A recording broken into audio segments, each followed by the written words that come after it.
good. Awesome, thanks. So it's great to meet you. Where are you coming out of? I'm in New Jersey. New Jersey. Okay. I'm in the middle of the map. I'm in Kansas City. So, Oh, okay, very good. yeah, just for relevancy. But it's great to meet you. I'd love to begin our conversation with, we look at the calendar now. 4 years ago, we were all coming to grips with this pandemic. Yeah, How did you make it through the pandemic, and how did it change you? I don't remember how I made it through the pandemic. I was pretty much a lot of wine. No, I had started my business not that long before the pandemic hit, and I was still very much in the infancy stages. So I didn't do as good of a job, to be honest with you, pivoting as I could have. And it makes perfect sense in hindsight. And I recognized it in the moment. Like, I teach people how to communicate in a virtual and digital space, whether it's, whether you're on news or social media, or you're doing a virtual call or a client pitch or whatever. Like, that's what I teach. But I didn't know how to react quick enough to move from doing, keynotes and in-person trainings and the messaging that went along with that. So to answer your question, I struggled. And I started to change the way that I talked about what I did and who I helped, but also complicating that was, while I think smaller business owners understood much more quickly, they've got their ear to the ground and they're very grassroots. Like, the larger organizations, the larger corporations, they're much slower to make that sort of change. And so getting the message to them was quite a bit more challenging. But it was really just constant refinement and changing, and now sticking with that as well, post lockdown, if you will. It feels a lot like that time period was like the Dali painting with the melting clocks. Like everything just kind of came together in this big candle wax glob. Like, I Yeah. can't keep years separate. It was a weird time. Very weird. I remember, I have 3 kids, and my youngest at the time was 3, just barely 3. In fact, probably a few months shy of 3 when by the time the pandemic actually hit. And so pre-K and stuff. And I remember thinking, when schools first closed down, oh yeah, okay, 2 weeks. We totally got this. Yeah. Like, we can manage for 2 weeks. And, as you know, the weeks continued to tick by, and the months, and then the years. And I felt like every morning I was sort of picking myself up from like a puddle on the floor and trying to sort of like stick it back together and function through the day. It was a mess. My son, who's 19 now, is on the autism spectrum, and his favorite thing is baseball and school. So when that happened, I remember in January, I was talking to a friend, and he got a letter in the mail. And he said the school district has told us that we may have to take devices home and we may shut down. My brain went into such shock. I just acted like I didn't hear it. I was like, Yeah. oh, okay. Yeah, right. And I just dismissed it. And then I saw the picture of no one in Beijing, and I was like, uh-oh. Like, Yeah. they literally put a picture up, I think in December. And I was like, wait, hold on a second. That's Beijing? That's like right in the center of it. And they were Yeah. talking about how smog was going away. There was no humans. There was this COVID thing. And I was like, uh-oh. Have you ever seen Vanilla Sky with the Times Square Uh-huh. scene with Tom Cruise, where he Uh-huh. like wakes up and he's running, or his character anyway, and he's running through Times Square and it's silent and Yes. empty? Very Yes. much the same. I Yeah. didn't even think about that. That is totally Yeah. true. So I really upped my interviews because I have a jazz radio show. And I Yeah. remember interviewing somebody at one point that lived right outside of Times Square. It sounded like this clashing of like David Lynch making a new movie and the Twilight Zone like coming together. I was like, that is totally bizarre. He was like, there's nothing going on. Yeah. It's a little bit unseasonably cold.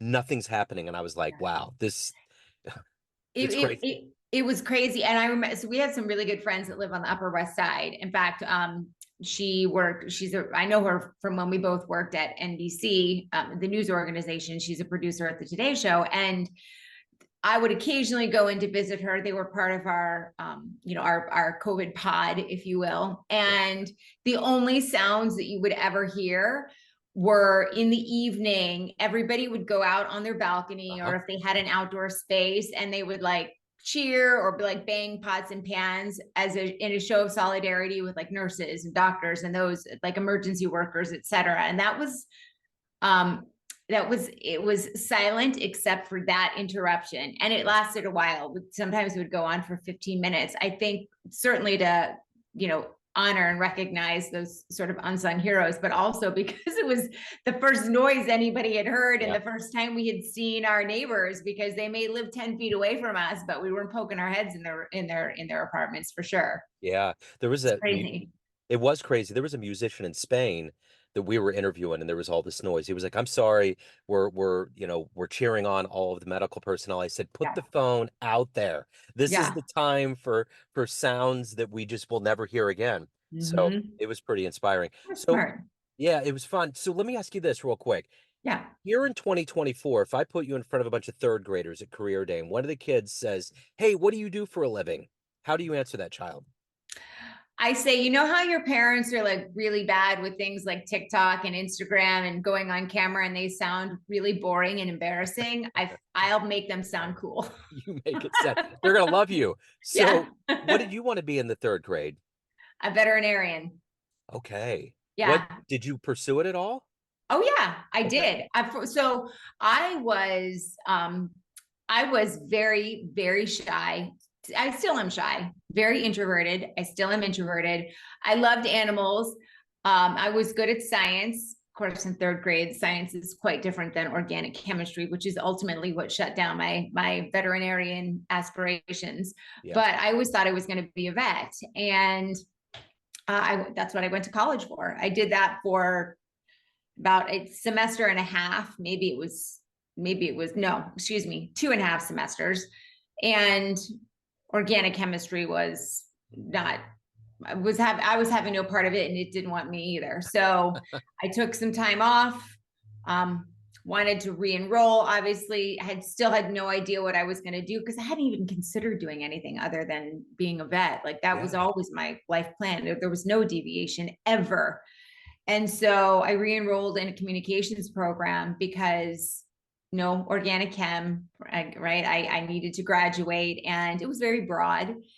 And I ended up doing an internship at a TV station and totally loving the storytelling and the video and sort of like the rush and the adrenaline and all of it. And so then I had to figure out how I was going to overcome, yes, a debilitating fear of being seen, not just talking, but like being seen, Yeah.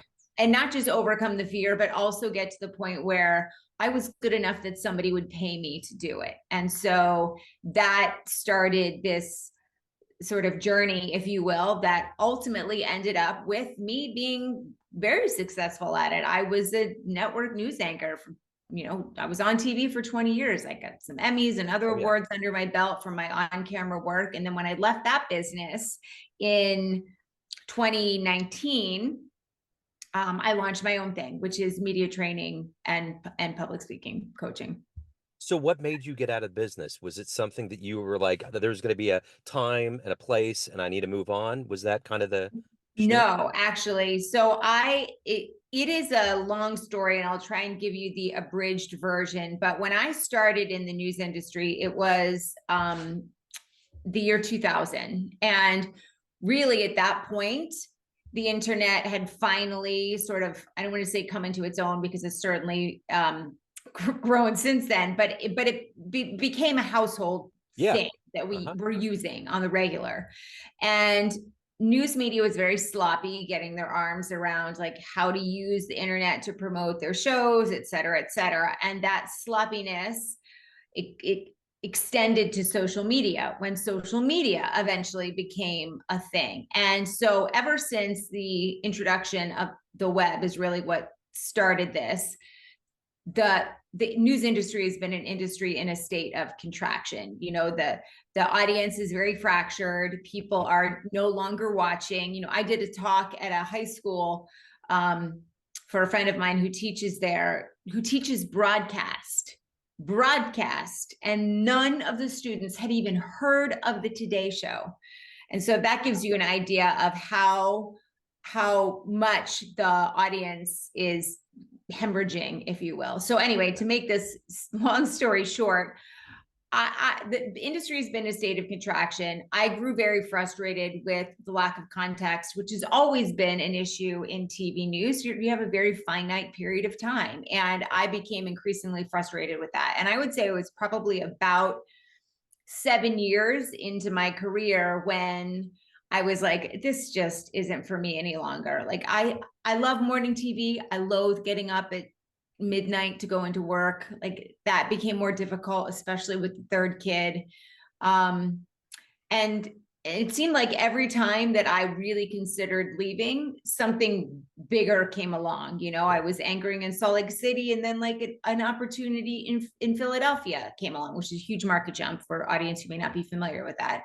And then from reporting in Philadelphia, I got a morning anchor job in Philadelphia, right? So same market, but the position was bigger. And then I got an evening anchor position, and then when I thought about leaving in Philadelphia, New York came calling. So I kept getting these bigger opportunities, and I thought, you know, I'm good at this, right? There's always room for improvement, but I understand it. I don't, this doesn't cause me any stress really anymore, aside from the hours.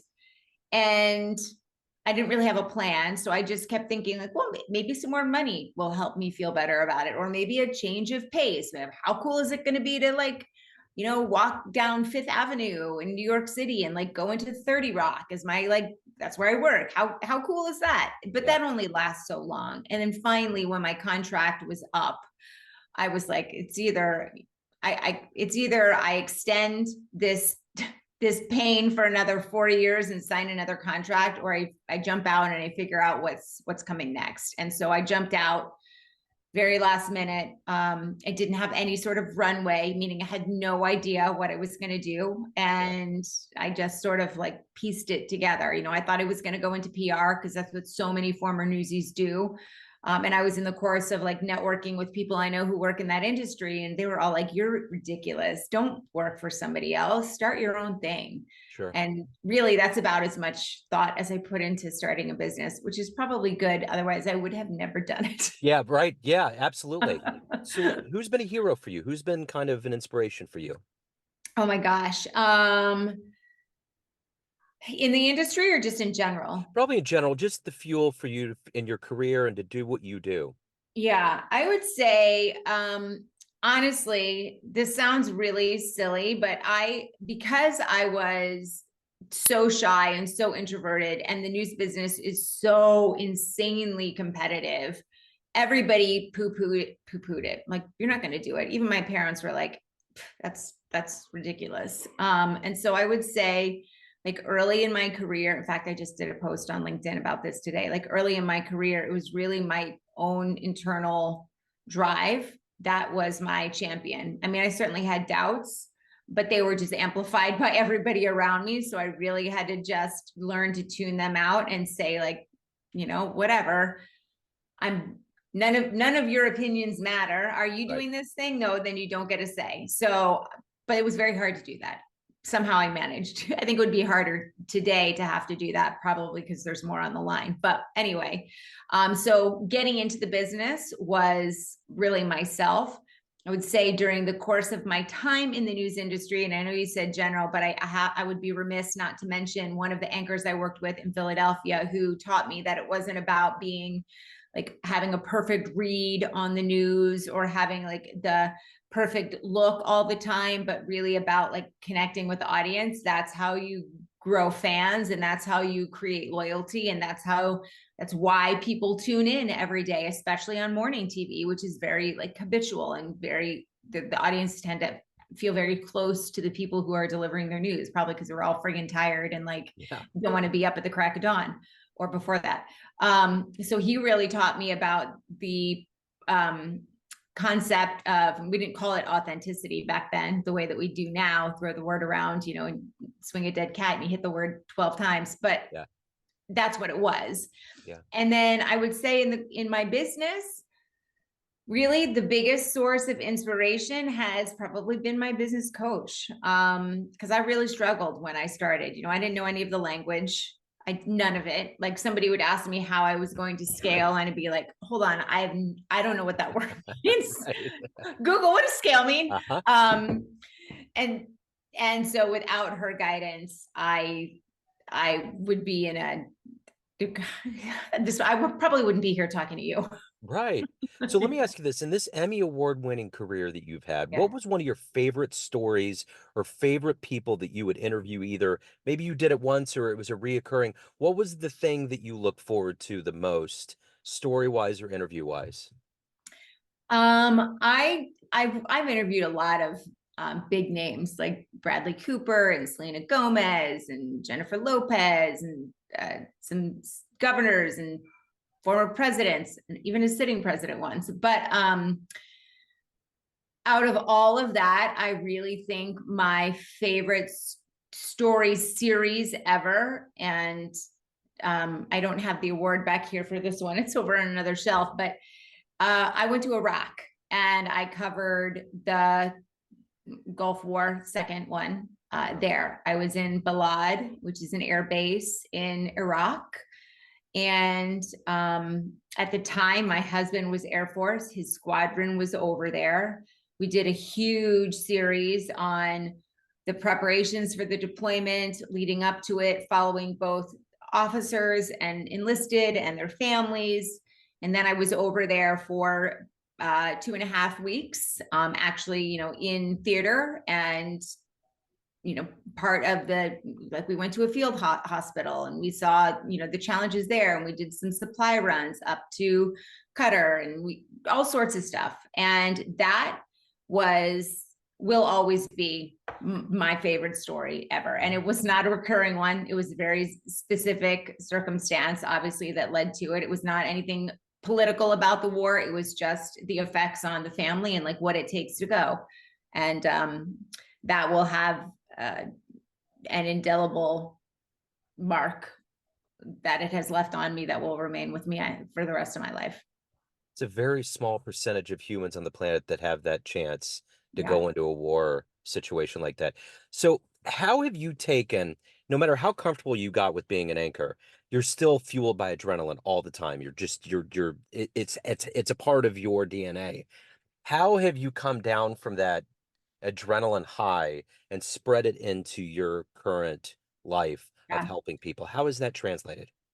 Such a good question. I will say this, the adrenaline that I experienced toward the end of my news career, like I was never nervous getting up in front of the camera or sitting down at the desk. Sometimes I would sit down 30 seconds before we went live and I will have not read a single script and I'm going into everything cold. But I will say what I learned over the course of my career that has been very beneficial is I know that I can handle what's ever thrown in front of me, and there's very little that can derail me. It's not to say I don't make mistakes or that something doesn't go sideways in the middle of a newscast, my fault or tech or whatever, but I know that I can navigate it through, and it's because I've sort of have developed a series of tools, or playbooks is maybe a better word, that I know now sort of on autopilot. That I have that. Could you try again? And I apologize. No, Siri you're is talking fine. to me right now. That's when AI goes sideways. I'm like, well, I can't hear anything. Yeah. Oh, I see why. Sorry about that. Do you Oh, need you're me to good. start over? No, you're good. No, we'll keep Okay. going. And I think the way that I have, so I just had a client on CBS this weekend doing a hit on their morning show, a health hit. She's a doctor, and I get a little bit of adrenaline, not the same, but I do get Right. some adrenaline from watching them and cheering them on and like, analyzing what happened and what was good and what was bad and what could go better, and nothing was bad. She did really well.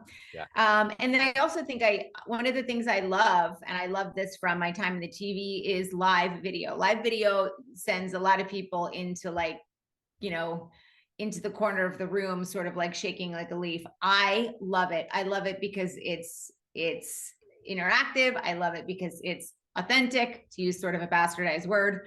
I love it because it's very low production value. There's not a lot that you have to do to go live. People forgive the mistakes because they know it's live.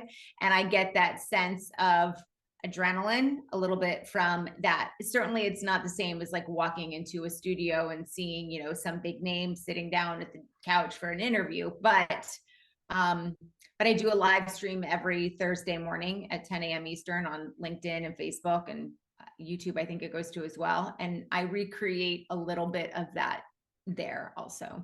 And I do a lot of keynotes. Yeah. So keynotes is certain, you know, in person and virtual. And that creates a little bit of that sort of buzzy feeling as well. Every time I hear the term go live, I always think about Bill O'Reilly and that outtake when he lost it. I don't know why. Every time, like I try to separate the egg and the yolk, and I can't. Like it's just I just always think he had like that flap of hair that every yes. time he nodded his head in anger, like the Oh flap would man, go up and down. it was so bad, so So bad. awful. Oh my gosh. Yeah. So let me ask you this, of this life that you've lived up to this point, let's say you have a dream tonight. You run into the 18-year-old version of you. You can give that young version of you a piece of advice based on this life, the wisdom you've gained. What advice would you impart on that young version of you? Oh my gosh. There's like a list of things.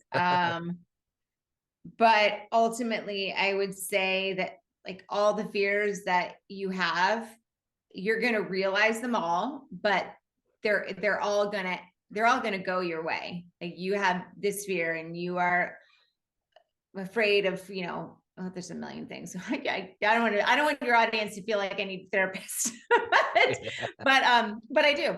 I would say that you're gonna realize some of your failures. None of them are going to kill you. All of them are going to make you stronger, and you're ultimately going to surpass any dream that you had for yourself. So um don't listen to the naysayers and don't listen to the haters. And and do your own thing because the rest of it doesn't matter. Would that young version listen? Hell no. See, that's the key to this question. I was about to say, this is what I would tell myself, but I could see my younger self also telling me to pound sand. Yeah, just yeah, I'm out. Yeah. Sorry. So of all of these things that you've done and oh you there's the theme, the silver lining for you is that all of these things that you've had to overcome to become who you are. And a lot of people probably wouldn't even know that you would have Yeah. some fear. What are you the proudest of? Oh, I think the proudest thing that what I am proudest of is that I have made a series of calculated risks, I suppose. Like, hey, Kerry, you're really not good at speaking, and you're also super scared of this stuff, and you want to go into a very competitive industry that focuses on that. Like, that's how you're going to live.